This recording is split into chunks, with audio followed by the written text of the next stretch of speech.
the fourth of our webinar session. Ooh, it says it is doing it.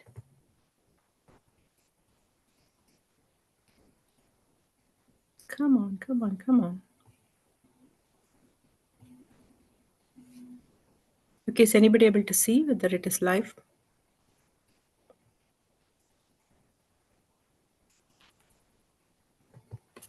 I'll check for it, Sudha. Thank you. Okay. According to my LinkedIn, it appears it is live. Okay, it'll talk back to me now. Okay. Oh, you do have it as Yasha. That is why Adam was saying Yasha. Okay. You're live. Okay. Thank you, Yash. Okay. Let me bring my window ready and then I will go live. Okay. Give me 1 second, guys. Okay, got it. Okay. Hello, everybody. I'm Sudha Live. Oh, I'm used to doing Sudha Live. Hello, everybody. I'm Sudha Jamthe, and this is Weekly Wed and our special webinar series that we are continuing on about large language models, LLM. So, for those of you who are joining me here on Zoom, thank you for taking the time. I appreciate it. Just introduce yourself, say where you're joining from, and feel free to give your LinkedIn or anything else because this is an amazing community and you can learn from each other. And I'm doing this live and it's going to stream onto LinkedIn and YouTube. So if you don't want to be in the recording, then don't speak up or come on camera. And you can always chat your questions. We're going to keep this interactive. So, and I don't typically do it like a webinar setting. Typically, when Zoom does a webinar, you will not have the option, right? The webinar product, you won't have the option to come in and do anything more than just chat. But I've set it as a classroom. So you do have the freedom to come on camera.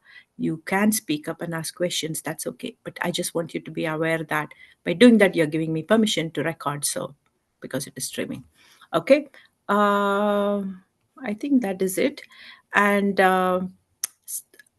many of you who joined on Zoom came from Weekly Wed from the newsletter that Paria sends out. And one of the things that she's asked me to check with you guys is I promise that since we're doing this as a webinar, I will send the deck. So we are going to put the deck out along with all the other recordings and everything at Business School of AI on teachable.com. That is our site where all our weekly web recording goes. It's also on YouTube, but it is organized in a class format, and there are some of these with classes with certificates and stuff. So we were wondering whether you would like an option on the newsletter. Right now the newsletter just sends you the Zoom link at night, the previous night, and then you get a reminder in the morning. The question is, I was thinking I can ask like a quiz every week, just one question, and we'll figure out how to do that with our newsletter. Would you find that useful? Would you like that interesting? Because whatever you learned the previous week, especially for the webinar ones, right? If we ask you a question and then I'll know whether who's responding, what is interesting or not. And of course you can always reply back to me on the newsletter, but I wanted to know whether we'll do a quiz every week, and then you click the quiz and we'll link you back to wherever the recording is and you get the PDF and all that good stuff. So type in the chat, guys, if you have a opinion on this, or email me if that's something you want to do. But we are considering that so that it's more useful than just getting the Zoom link every time. Okay. I have the separate Jamthe newsletter with all the goodies. I'm not replacing that. Okay. So let's jump in with the large language model, and let me go. Okay, so we did our session on what is large language models, and the first 1 and 2 webinar is about what are large language models and how do they work, and then the 3 and 4, 3 last week was about the landscape of what are all the different large language models and how to make sense of it. And my webinar here, when I jump in to do a webinar, I'm always thinking about getting you to think. I'm not going to give you a prescriptive set of here's the landscape picture or these are 5 steps. I'll give you 5 steps because it makes life easy. But my goal here is to get you to think. So the landscape one was about how do you think about it in terms of open source or closed platforms? What are the capabilities of LLM? How does it integrate into your workflow? Those were the 3 tracks we looked at. So I'm going to pick on that, continue, pick up from there, and continue on to do the 4th series. And this one is about large language models and how to build a chatbot, how to fine tune. So fine tuning and and building are the 2 things that I'm going to work on today. So for those of you who are tuning in or watching later, this is what this is about. And if you're new to the whole LLM thing, it would be helpful to go watch the 1 and 2. And definitely, if you're looking at making a decision for your company to pick an LLM and go build on it, then it would be helpful to understand the overall landscape and the thinking of how do you make the build versus buy decision. So that's where I'm going. And if you're just saying, hey, I want to build a chatbot, what if give me a big bunch of tools out there and I pick one, that's not what this webinar is about, right? But I will be giving you tools, I will be giving you demos, and so you will be learning that too. But the thinking is, what's the big hype about chatbots? How does that fit in the context of a larger LLM to solve a real business problem? Is where I'm going with it. So you learn, in a much bigger perspective, so that it's not just a temptation of, hey, I heard that you can build your own GPT. How do I do that? I'm going to show you a demo on that, definitely. And we had Vanama Yashwant come in and show us a demo with how to do lang chain and fine tuning earlier in 2 sessions back. So you can learn that too. Okay, I'm going to share my screen. So does anybody who's here on the chat have any questions or anything that you think that I should be covering, or any follow from the previous sessions? Then I definitely will make sure that we cover it. And as I'm building this, one of the things I realize is this topic is a growing topic, right? So that's how I thought I will do, 1 webinar, 2 webinars, 3, and this is a 4th one. So one of the things I'm realizing is when I start consolidating and putting this in this plan for this hour, I realize there is more. And so it's possible that the end of it we might end up with, hey, we need to do another one. I don't mind. I just will come back to you guys.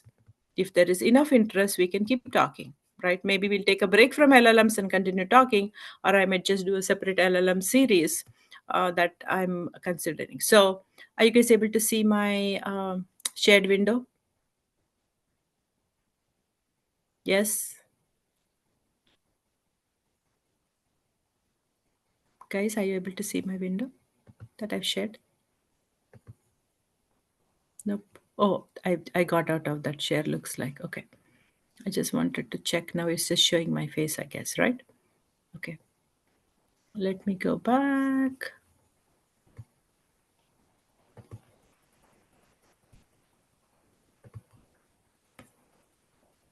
Okay. Somebody speak up and tell me you're able to see this shared window. Yeah, Sudha, we can see you. Okay, thank you. Okay, so question. So since I'm focusing specifically on chatbot because the hype is about chatbot, so one of the things we said is there are many different things, many different applications you can do with LLMs. We went through demo and applications of that. And specifically, since I'm looking at chatbot, so I left you with this, right? You want to build a chatbot, start comparing chatbots, and then I gave you this window, gpt.h2o.ai, which is actually talking to multiple different AI, um, the LLM's algorithms, right? It is actually talking to LLM APIs in the same window. And if you think about talking to a customer and giving a chatbot, you're not going to give a window where it is talking to an API. So that is where I want to go with actually building, because I'm thinking of this as a product when you build this. you're going to give a chatbot for some application. So give me in the chat window, what do you want to build a chatbot for? What kind of things? And it's funny because it might think that it's a useful thing and you might come with useful ideas, but I'm finding all kinds of funky applications of what a chatbot could be doing because of the GPT, that you can do this quickly thing that is floating around. So anybody in comment, or those of you who are here, if you want to speak up and say what kind of things you would like to do with a chatbot? Medical application would be a good one, Sudha. What kind of Answering vertical quest application? answering some questions for medical, questions. For instance, if you have a headache and if you have something like that, Okay. seems like a nice thing. Okay, so specific, very focused content, and you want a chatbot to just answer questions, right? That's right. That's right. Okay, okay. Anybody else? And those of you who are on the live stream in LinkedIn, feel free to add a comment or a question. And I get to see that people are here, but I don't get to see who it is till you speak up. I mean, till you chat or anything. So feel free to add a comment or questions. I'll definitely now I've set it up so I can come and look at your questions also. Okay, so one example that Suresh was saying is, you have some kind of vertical content and you want specific to that content. And I didn't set this up with Suresh, and I'm so glad when people answer exactly the way I want it to go. So it could be a specific um, constrained content. So Suresh was giving this example that he wants a chatbot for medical information and say, I have a headache, and uh, or specifically about a specific disease, and you want to chat. So it's a domain specific chatbot. So one of the things that happened with LLMs is, when ChatGPT came is when it became this big consumer phenomena. And then we are trying to build tech on top of that to make it work for all kinds of applications. But all LLMs are built scouring the web or a huge dictionary, and so it is very generic. It has learned language, right? It has not learned a specific content, so it will just give you the world, and it'll hallucinate on top of that. So when people are saying I'm building chatbot, it is assumed that it is going to talk on a specific set of content. What example Suresh gave was domain specific content, saying I want medical information. There are examples of other chatbots where people are saying I'm preparing for this exam and I want it to help me with this exam. And so there's a set of question banks and there's questions related to that. So it could be legal, it could be something within your company. And I've given this example of the Fiddler chat. Fiddler AI is a company which does observability of AI, and so it's like a LLM ops company. And they took their entire documentation, which runs for many loads of content, and they made a chatbot so you can query. And I showed you a couple weeks back the Fiddler AI. So that is again a very specific narrow content. So an assumption is, when you talk to a chatbot, it's chatting, and it is giving you a very specific constrained content of some kind, right? So that is where I'm going with this. So what are LLMs generally good at? So if we're saying the chatbot is going to chat with you, what are the kind of things that LLMs typically do? What are LLMs good at?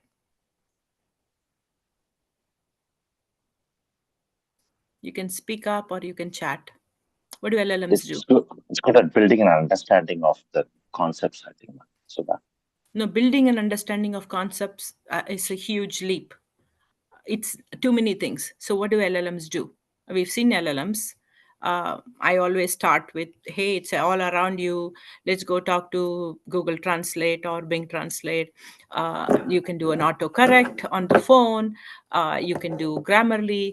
I've been seeing a lot of chatbots pop up everywhere in a very annoying way. So I'm not going to name names because they're everywhere.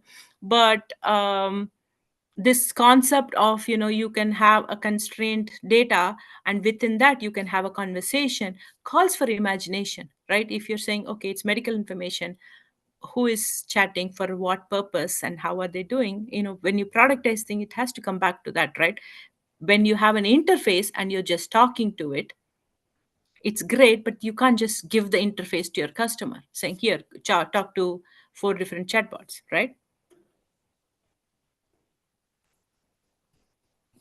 Yeah.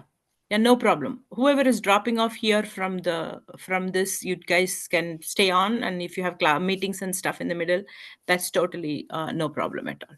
Okay. So the question is, what LLMs are good at, and I'm going to go back to my share.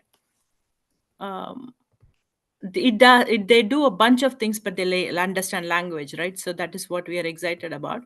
But I'm trying to get to a specific of what does it do within the language, right? So that we can actually plan to build a uh, chatbot, right? So what are they good at? So they do machine translation. Last week, in this webinar 3, I showed you machine translation, how, and we just did Google Translate demo from English to Italian, and it is just doing. It is not just guessing the next word. So in text generation or autocorrect, it is just guessing the next word. But when translation, it is doing two ways. So it adjusts and gives you the whole sentence as you continue to chat what you want on one side to the other.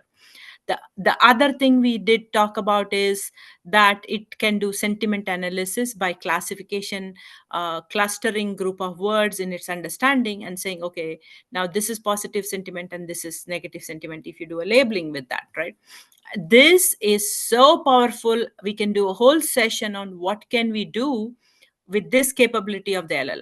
So the basic capability is, yes, it talks to you in language, it generates text. So the autocorrection and search and chatting in all form comes from this. That's the first step. Machine translation, we are not going to machine translation today, but you could have a chatbot that can translate to multiple languages too.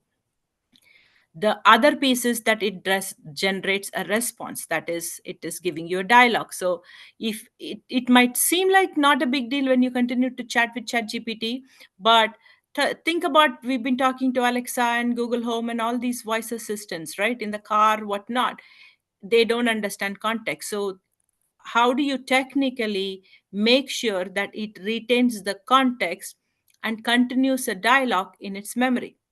And then this is the piece which Suresh was asking for. He said, I wanted to answer questions from a knowledge repository. So that's the knowledge answering. How do I fine tune it? What do I do? Maybe not fine tuning, maybe it's prompt tuning. So what are my options so that it gets information from a specific data store, right? And what are LLMs good at in the human interaction when they interact, as like when we say, okay, you're chatting and the chatbot can almost behave like a human and interact, what is it doing? It is essentially doing conversations, right? And examples, this is what I jumped ahead and asked you. So the most common application out there in the enterprise is customer service, that you have call centers, people call on phones.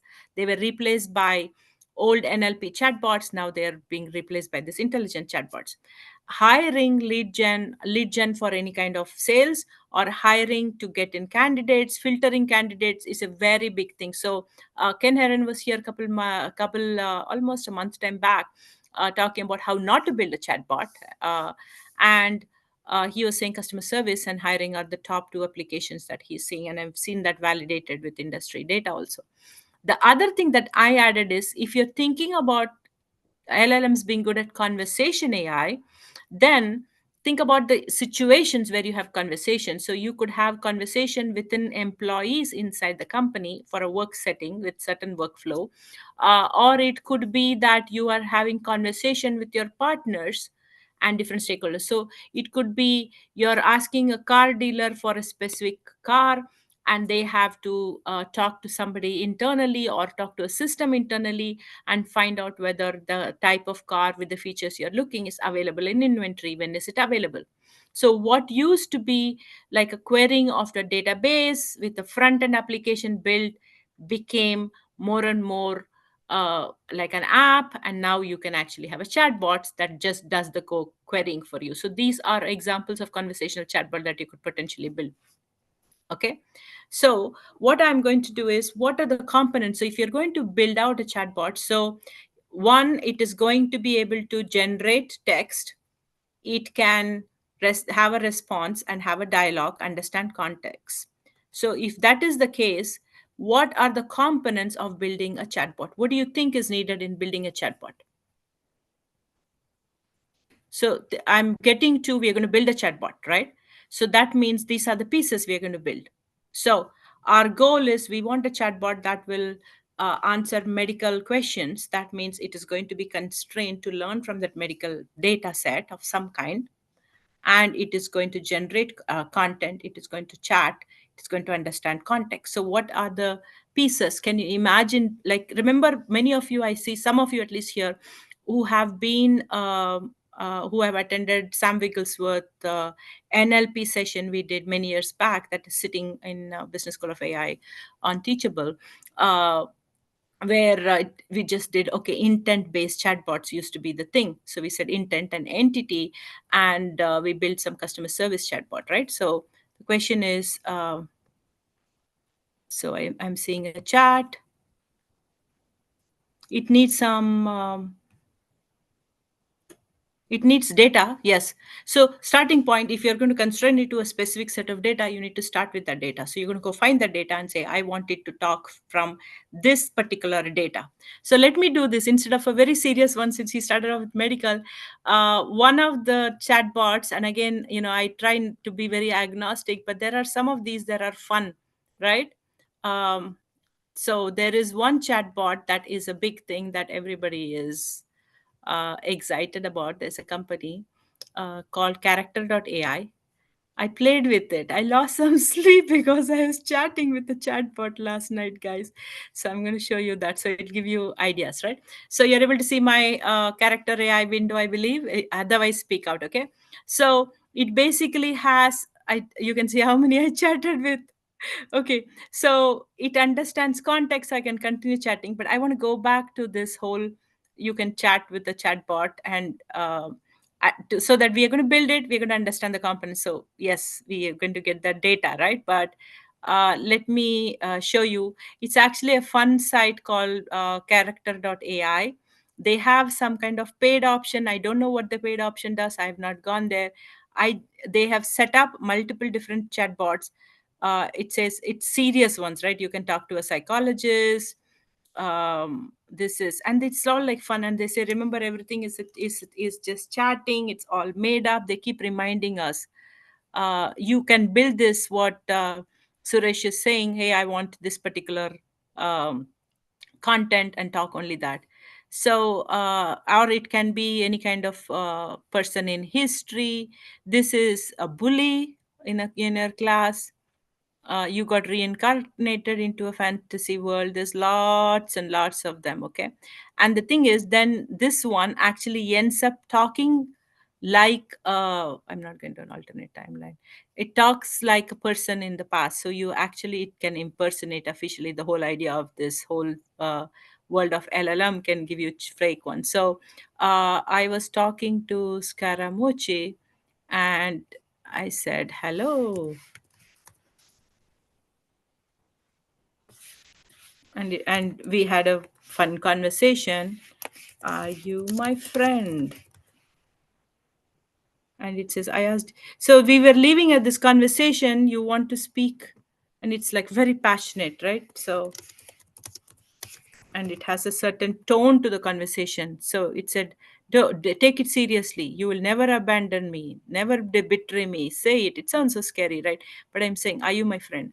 I am asking you, are you my friend? So this is all made up, and this chatbot is chatting back to me. I'm asking it some silly thing. Yes, you seek the proof that I'm your friend. Very well, yes, I'm your friend. Now say it back. You are my friend. And this is all like made up. Now that you are true of heart, you'll always not never betray me. Okay, excellent. And so I'm just like wasting my time because this is all made up. See, every character is made up, and you can go on like that. But what I wanted to show you was I was chatting. What was I doing? I was chatting, meaning I was having a conversation. So there was a response back and forth, right? And it was generating text, it was talking in English in this case. And also there was a user experience where as I was chatting, it was replying back. So if you think about it as a product, if I'm giving a text and I'm waiting, so if I go to a Google search, it's trying to fill the sentence back for me, right? Like try to guess for me. So if it is waiting and I let me finish, then that's not a good user experience. So you have to think about the user experience too when you're building a chatbot. So let me go back uh, to the deck to continue on. So it's easy to say, yeah, yeah, chatbot chats, but when you build a program, when you're building an application, you have to break it down into the components. So yes, Suresh had the answer on you have to ask the collect the data.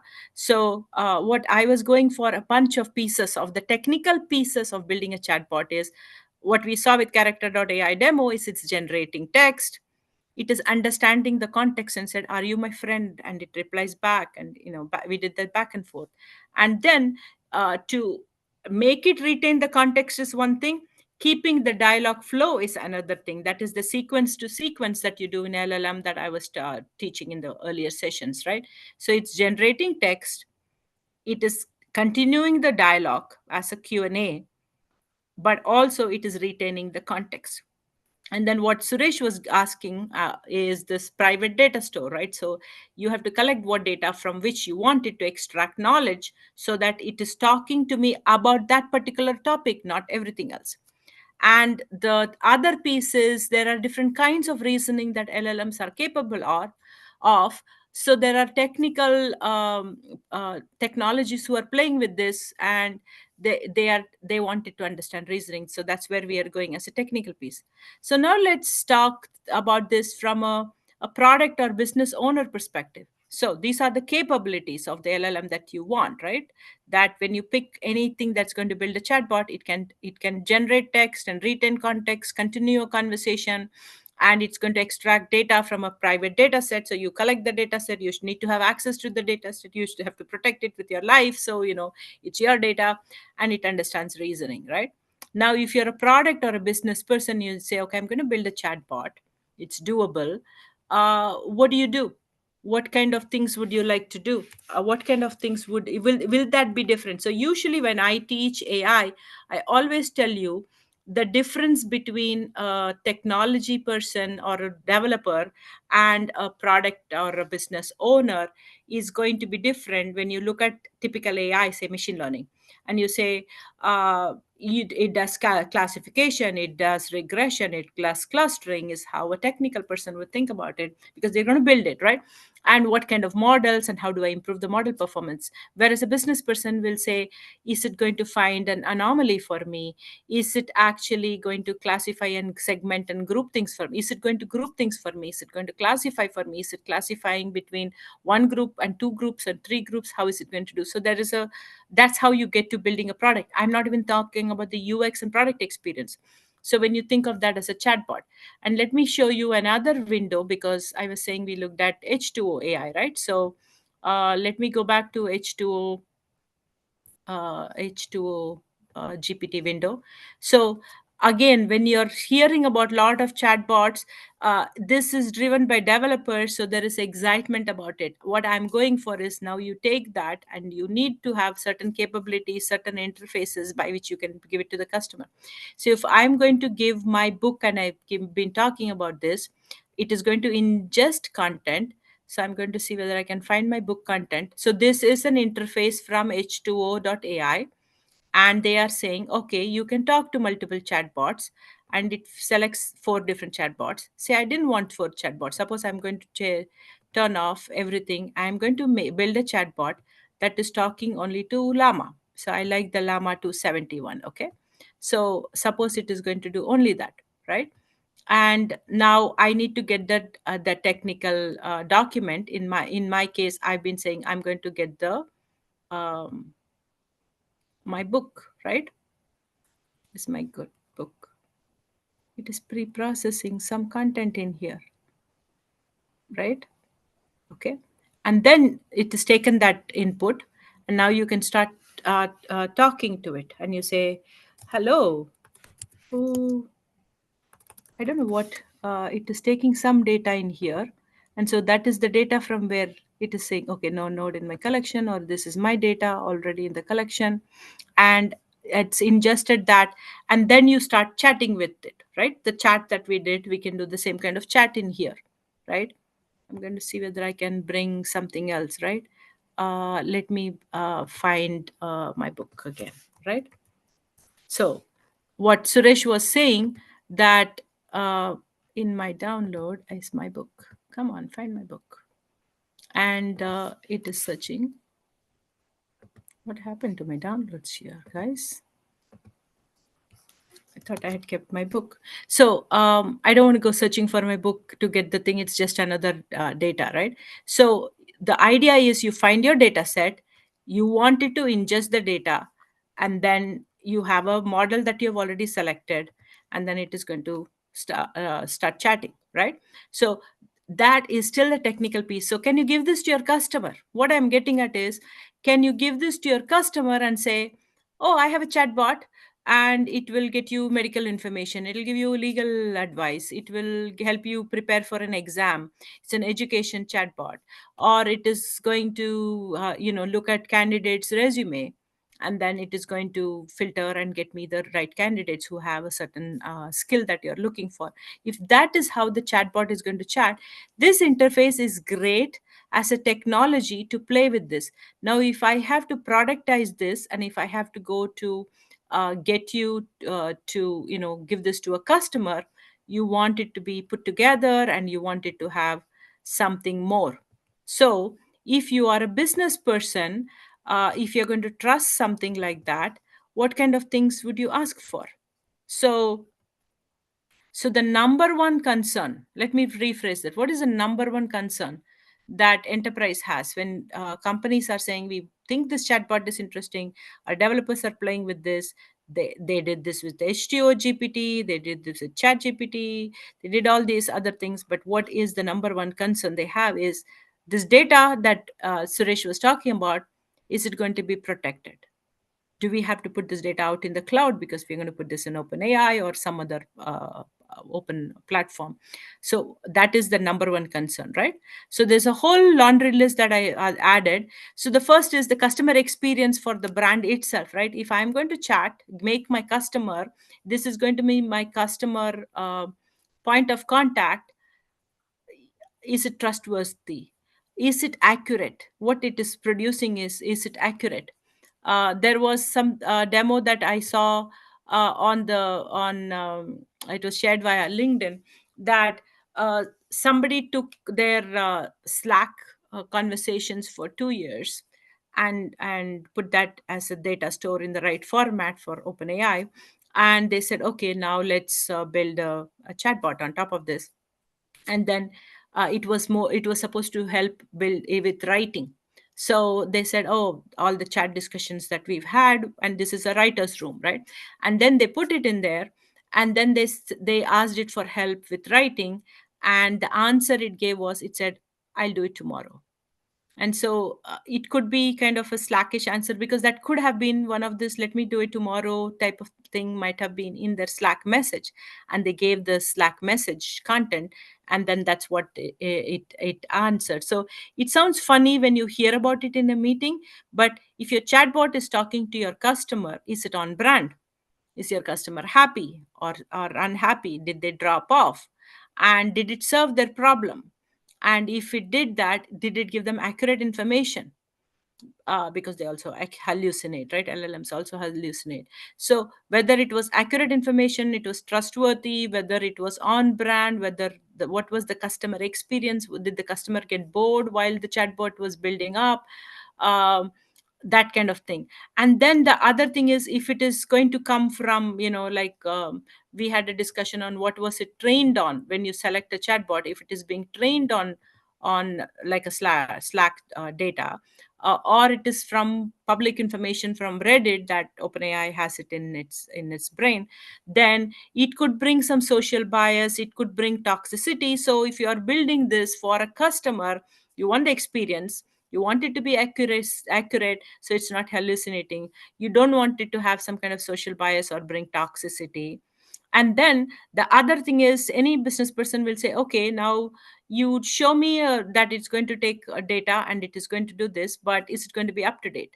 So that was one surprise people had with ChatGPT, that it was built on a specific AI model, and they didn't train the model, they fine tuned the model to give you the ChatGPT. That is how it is done. And then that information was dated, and they said, how do I now keep it up to date? And so, can it not be very dated information? Can I keep updating that? And then the other question is it secure? And there is this whole concept of adversarial prompting, because once it's a chatbot, you're just prompting, and that's how you get your answers. Can people come and do adversarial prompting and get more information from your documents than you wanted? And or can they hack it? And could it be a cybersecurity risk? How can you ensure that? And the last two pieces are the ones that I mentioned yesterday. I'm not going to touch upon this, but where is this integrating into your workflow? So if you give a chatbot to the customer and the customer is chatting, is it going to be the front end where the customer comes in? Say, let's take the hiring example, right? If any company wants to filter and chat with people, and you say, do you have a job on this? And they'll say, tell me about your background and how many years of experience do you know to do this and that. And it's chatting, it's collecting all this information, and then it's going to let you in or say, we don't have any jobs for you, or things like that, right? There's going to be a path of how it is going to engage with the customer. What happens with all this information? How does it integrate into your workflow? Is it going to go into some existing uh, sourcing database, and it's going to collect there? And how is it going to sit there, right? Or it could be the dealer example I was saying. If it's going to integrate into your workflow, where is it integrating? How are you doing? So there's like a whole tools ecosystem. We won't cover that today, but I believe that if you're going to build an application that is a real chatbot, then it has to fit somewhere into your workflow, especially when it touches your customer. You want more analytics. Did you serve the customer? What was the sentiment? What was the drop offs? There's a lot more. That is the business person's expectation.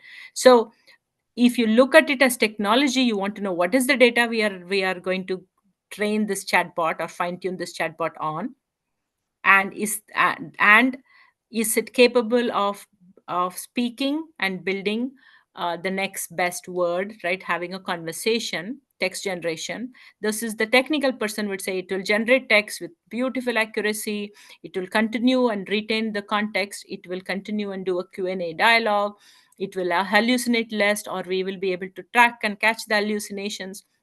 These are all the technical person's thinking. The business person wants the experience as the first and foremost. So these are the things that you want, right? So let's take a step back. When we say data and the AI is the LLM is actually looking at data store, what does that mean? So this is a very beautifully put together landscape, showing this thanks to Cobus Grilling on. Think about the data. So we spoke about, when you pick an LLM, you want to know what is it trained on. So when the model is trained, so you're picking a large LLM model, the model is trained by somebody, right? That is the foundation model. And it is just to make sure that it's done by somebody, right? So the standard foundation models are done by OpenAI or Google, Cohere. A lot of different models that we saw is done by somebody, so that is during training. So I want you to think about this as two different options, right? Two different time dimensions. So by the time, what we went through last week was picking an LLM. By the time we pick this LLM, this model training thing is already done. So the model has been trained on Reddit data or whatever data. So the model is trained. That's the gradient piece, right? The meta training is what data was fed to the model, by which they fed books, they fed Reddit data, whatever the basic model was trained, the big LLM models they have been trained with, that is called metadata, meta training, right? And that is the massive corpus of the text data.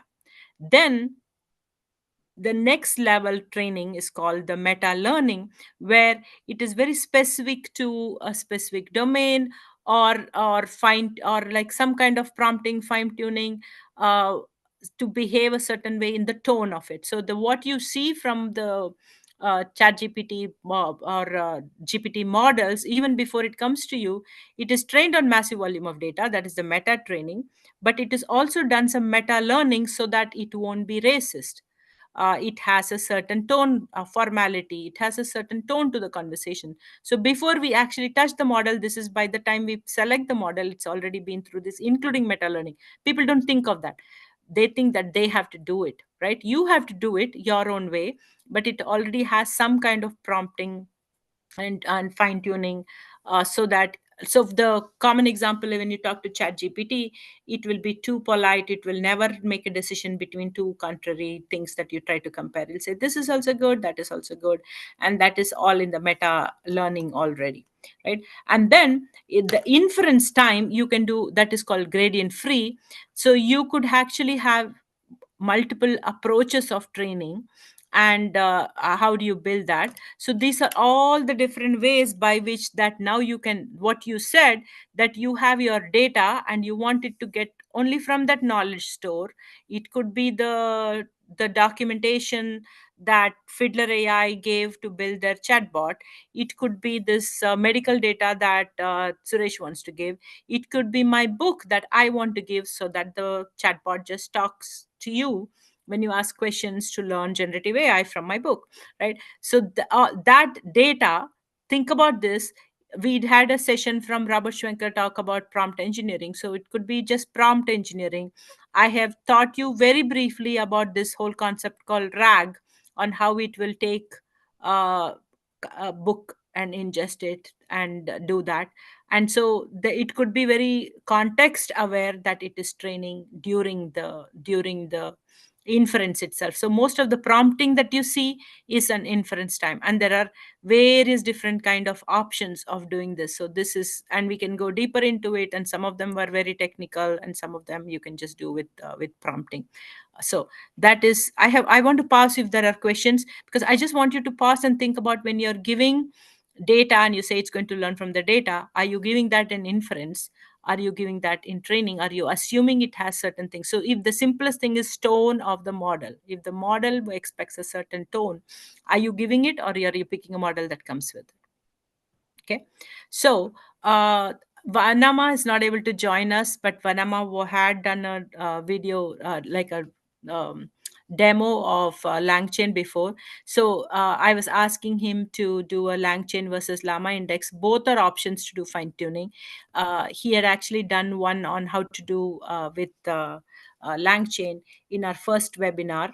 So I would just urge you to refer back to that. So I'm not going to go back to that demo, but Llama Index is another way of doing it. So the concept of Llama Index or LangChain is that you have ChatGPT. So think about this: you have a model, right? What we said as the foundation model, and then you're building on top of it.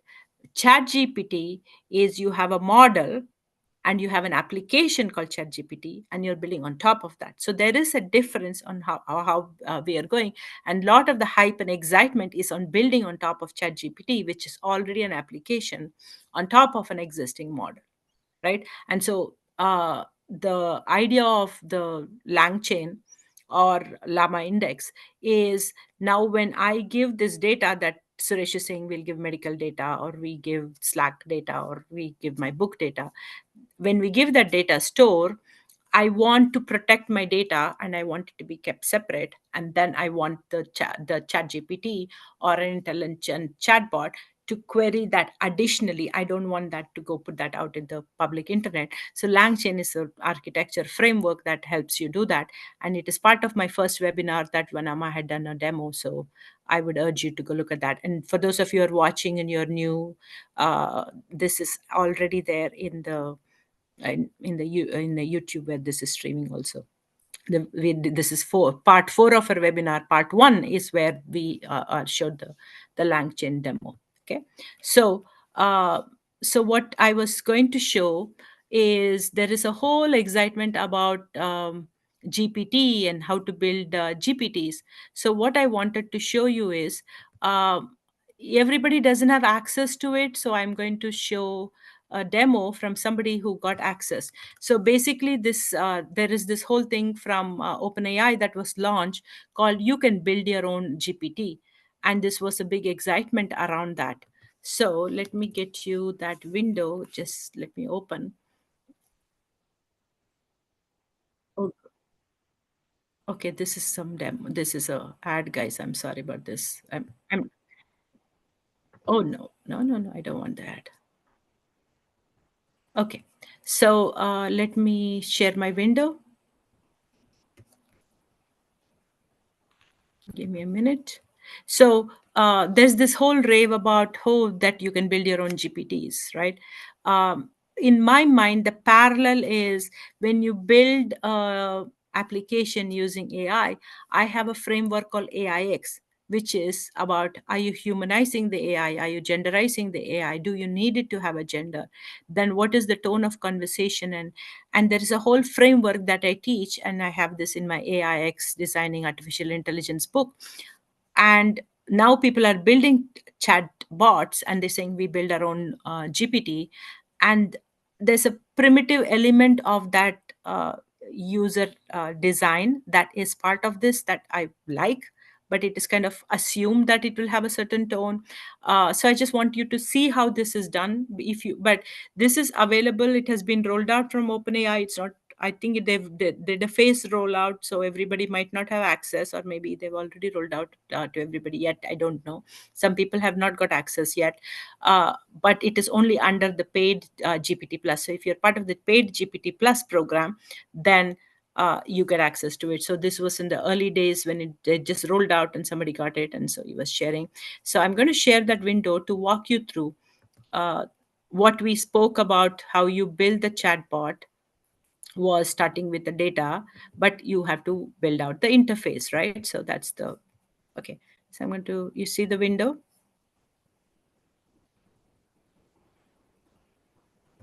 A new exciting option called GPTs. With GPTs, you could basically create your own custom chat GPT and you could train it with your own data and with your own set of instructions. And these are basically mini chat GPTs for a very specific function. So in this video, let me show you exactly how to create your own GPT step by step, and I'll give you a ton of resources to make the process a bit easier.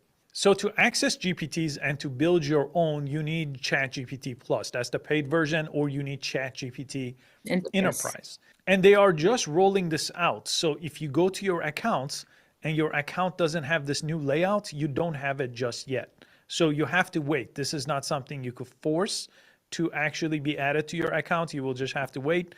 They are rolling this out, but any day now you should have this new option where your layout should look like this.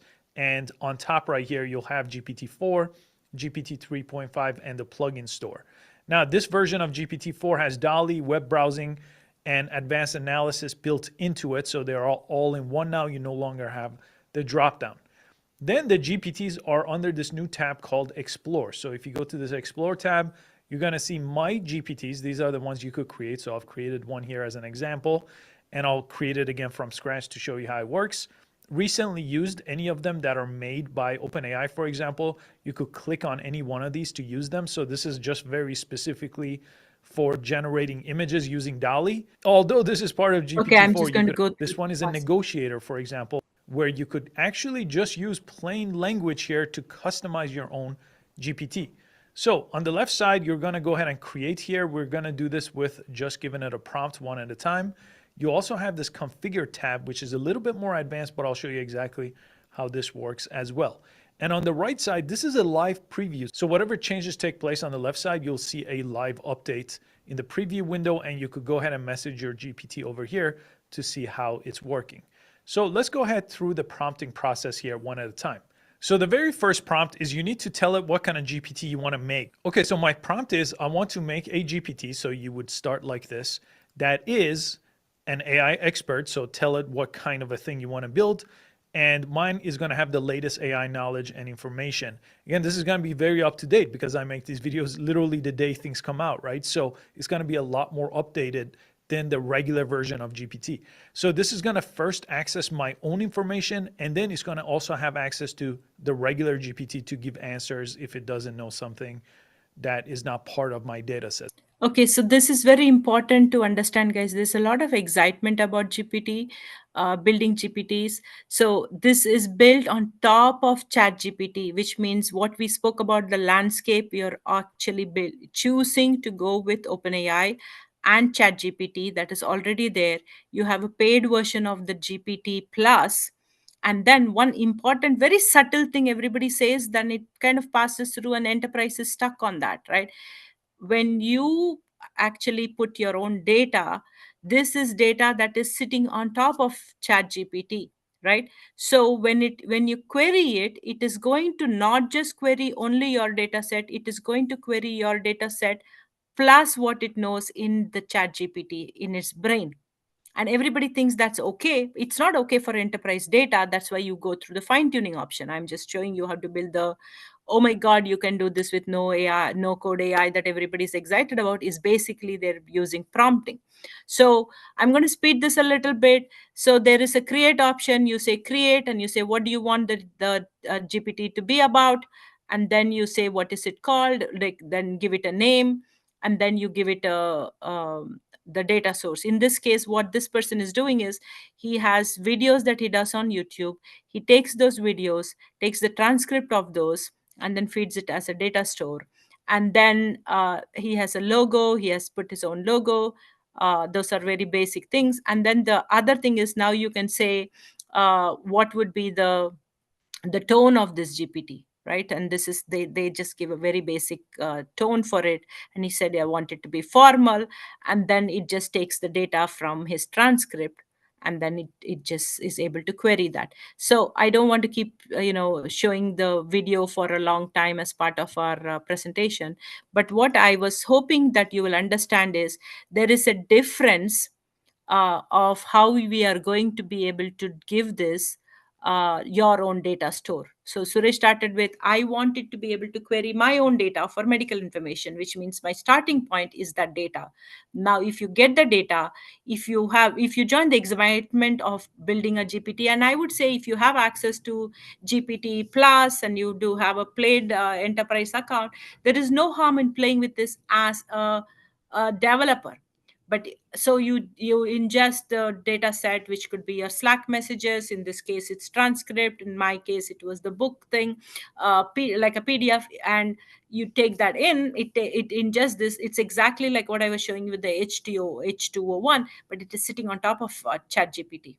So the interface what you saw is still not completely like it will it is not completely like what it was, like a professional interface that you can give it to the customer when you build a GPT. It is still enough mode where they call it no code, but it is still in a very developer environment kind of thing, right? But the key thing I want you to know is that is built on top of Chat GPT, that is on Open AI. That means you're putting your data in there, and it is going to give you that interface on top of the Chat GPT, right? It is not a application that is integrated into your enterprise and you can give this as a customer service app for your bank. So what is the difference? This is the key thing that I am going to leave you with today, that I want you to know. When you build the GPT, you are actually doing the prompting, right? Essentially, there are two approaches to have the chatbot take your content. One is prompt tuning and another is fine tuning. We keep hearing these words and we just use them interchangeably. What what we were seeing is you can do prompt tuning with structured data, which means when you're building out a chatbot, you can say, here is the question, here is the answer. This is what my customer will come and they will say, can I cancel my account? Can I verify my bank balance? Things like that, that your customer will come. You have to create the question and the answer with very structured data, and that is called prompt tuning. So where you're prompting and you're making sure your chatbot actually talks exactly the content. Remember, business people wanted accuracy, they didn't want hallucinations, they want control, whether the customer trust will be maintained, whether the customer was served, whether the experience was clean and professional. So you have to actually say, this is the kind of things that the customer asks, this is the kind of response I get, and then you do fine tuning with structured data. The prompt tuning with structured data. Fine tuning is unstructured data, like my book, like the examples we were showing. is it's a PDF, and then it is going to pick from there. So then it has got learning into its brain. It's not explainable, it is not transparent, it is almost like talking to chat gpt, but it is your own version on top of that, right? So when you do that with unstructured data, then you, if you are not going with the gpt plus and it's public and you want to protect your data, then you need to have a different tool, that or a different kind of a technology that is not a closed platform that is sitting on top of an existing chatbot. So the approaches to the training are, at least there are four approaches, and for the purpose of our presentation I won't be able to go through this. So the fine tuning we already have seen in our very first webinar with langchain, that Vanama showed us a demo. I'm going to get a piece of demo from him or bring him back on comparing between doing this with Llama Index and LangChain, right? What we saw was only LangChain, but that is the fine tuning. Remember, fine tuning is unstructured data. What I showed you with H2O is also fine tuning. Essentially, feeding my book and the demo I'm doing, or feeding my resume and making it chat. I'm essentially doing fine tuning, right? Instruction tuning is what I told you, that you actually says my customer is going to ask this and they should precisely get this response. I do not want the chat to mess with this and leave it to random what it will answer, like what we were showing with character.ai. That's all fun, but if you want a real customer to be interacting, you cannot have the customer lose trust with your brand or drop off and not be served or given incorrect information. That concept is instruction training. And then this reinforced learning with human feedback, what they do is, after this, they did this with chat gpt. When they built chat gpt on top of gpt 3.5 turbo, they did this reinforced learning with human feedback. And what that means is, they actually said, okay, now it looks like it is ready, but now this is on inference. Remember what I showed you here, whether the training of the data that you're doing, is it going to be meta learning in the model that you already got, that it has a certain tone and it is feeding off a certain content, or whether you're going to do this in inference. So you're doing this in inference and you're going to reinforce the learning. So this is a very common thing, and they don't talk to you when they talk about chat gpts or any gpt or any kind of chatbot. Is a lot of effort has to be done after. So the developer builds it, you have a pilot, it is internally tested, it's going to the customer. Before that, you actually have to test it with human feedback. You play with it. Essentially, it's like equivalent of qa. You play with it and it says, now it is it gives an answer, yes or no. So where, if the way I always say this, every ai, every feature what is out there, you can test it because it's already ai is talking to us. So the easiest thing is, when you talk to any chatbot, if I go to bard, if I go to open ai chat gpt, any of the ones that is out there in public, when I'm talking to a chatbot, you would see a thumbs up, thumbs down feedback option that you would see.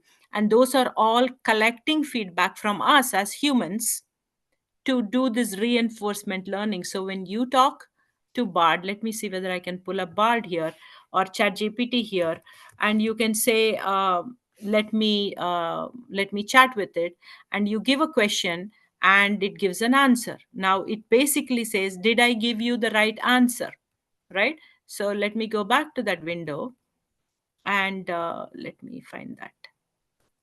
Yeah, I know I'm at the end of my hour. I need to wrap up quickly, guys. Oh God, yes. So if I go to, so I'm just showing you a bard window, and I'm asking, what is the temperature in Madrid, right? And it is going to give me an answer. But the question is, while it gives me the answer, they will have a thumbs up, thumbs down. And okay, the current temperature is Madrid, and right, with the response is slow. So what I was going for is, as soon as a chatbot is ready internally, it is going to your customer, you're doing that instruction tuning, right, that it should answer. Now when it is answering, you still have a thumbs up or a thumbs down, right? This is the thing, you just think whatever, right? But you set up this interface. Now it said thumbs up. Why did you think this was the right rating? It was easy to understand, it was correct, it was complete. I loved it. I liked its choice of language, of words. There could be various things. Setting up this is part of your designing the chatbot. That is what I'm going for. We take it for granted. Every chatbot you're talking to is going to do this, and you have to set it up. And that is where you get customer feedback on what worked, what didn't work, and it is part of your almost a QA process. But this is in inference, it is going to the real customer. So after it goes to the real customer, you collect that. That is collected in a database where it said, okay, this is what the question was, this was the answer, the customer gave said thumbs up, these are the metadata by which they said they liked it. That is fed back, and another round of training is done, and that is reinforced learning with human feedback. I won't be able to get to this whole mem prompt concept, so hopefully we will pick it up another time. But I wanted to summarize that basic GPT that you're doing is very, very primitive. It is easy to get excited. I would not recommend building an enterprise app with the GPT on top of Chat GPT. The way the GPTs that you can do with no code that they're saying is not ready for enterprise, right? It's a very simple chatbot, but it's a very great tool to play with it, to understand how you can start and feed a data store, and then have a conversation, set a tone for the conversation, and then it's the interface is very primitive, right? And then the fine tuning we already saw with the Vanama's data set, with the H2O example I gave and all that stuff, right? And so you can check that. And the approach of feeding a data and then pulling from that data store is called RAG, or retrieval augmented generation. And then there is one more prompt tuning that we have not touched upon. Hopefully we will get to that in another session in the future. So I want you to understand, if you walk away with two pieces of information today in building the chatbot, is there is a business person's perspective of the experience and accuracy, and and the tone at which it will interface, and the UI flow of how you want it to be, and the accuracy of the information, and how you protect that data. All that is very important. The other thing is, you keep on hearing about fine tuning, and just I keep showing you inputting my PDF of my book and things like that. There is a difference of doing this with structured data, with instruction and response, which means you, as a subject matter expert who understands the customer, has your data on what kind of information the customer comes, what kind of response they get, and you will be able to take that and do prompt tuning. That you can do with no code. Fine tuning, you have to use some kind of a data interface that is given to you, that is fine tuning with unstructured data. Still, you will be responsible on providing that unstructured data that is your, making sure that it is protected. And then this interesting piece that I showed you is this reinforced learning with human feedback, where you have to make sure that once this goes to the customer, this is the inference model like you would do in a regular AI. The customer is going to say, you didn't answer my question, up or down. So don't assume everything is good and fine, but make sure that you're able to get the feedback from the customer, and let them actually talk to you and give you feedback as they're interacting. And again, think of the customer experience flow. Where is this feedback going to come? Is it going to come in the flow of the customer experience, and at every point? Because at every point, prompt, at every chat that you're doing with every intelligent chatbot, there is this reinforcement, up or down, is happening. We just intuitively tune it and keep talking, or we are just saying yes or yeah, thumbs up or thumbs down and moving on. But that is being collected. What metadata is it collected on? Why the customer dislike response? Was it rude? Was it the tone? Was it hallucinating? Was it incorrect information? Did it lose the context? What was happening? Would be very helpful to go fine tune. If you do not collect that information when it is in inference with your customer, you will not be able to do more to refine your chatbot to serve your customers. So it's very easy. All the examples you're seeing is fun out there, like the one I showed with character AI. I think you should play with character AI. It's worth it to see all the different fun approaches, but it's very seamless on how it is flowing even in character.ai. But if you want that kind of experience for your customers, for solving a real problem, and like automate something that you would do with agent AI or any other form of automation, so that it attaches to a real workflow, and then you can think of the ROI from there. Then you need to make sure that you do the instruction tuning with your own data. So you have the knowledge of what the customer is coming for.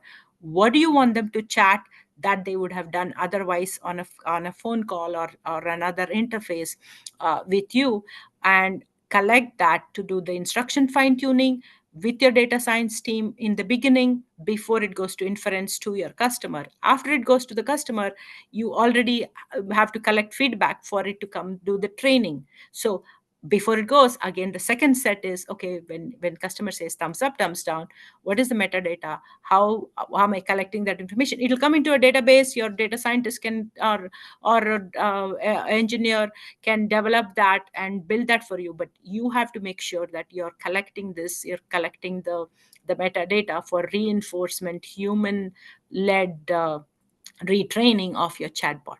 And again, it's an iterative process. You may not think when it is talking to you like a human, but even if it is going to your customer, that's very important. So with that, I want to wrap up. And somebody was asking, where is this? So I will be doing a follow-up back on uh, the weekly web newsletter that you get, where you get the Zoom link.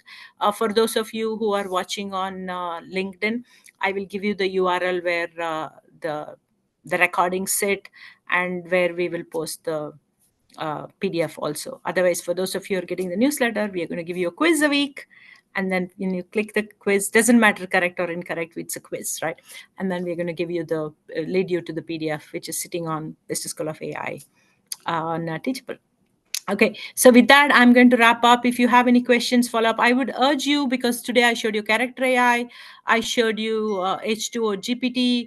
I would urge you to just play with these. And then I did the basic GPT, but that is a paid option on top of GPT. So I'm not recommending that for your enterprise applications, but it's good to play with it, because there's a lot of those that people are building GPTs to just play with the concept of building a chatbot.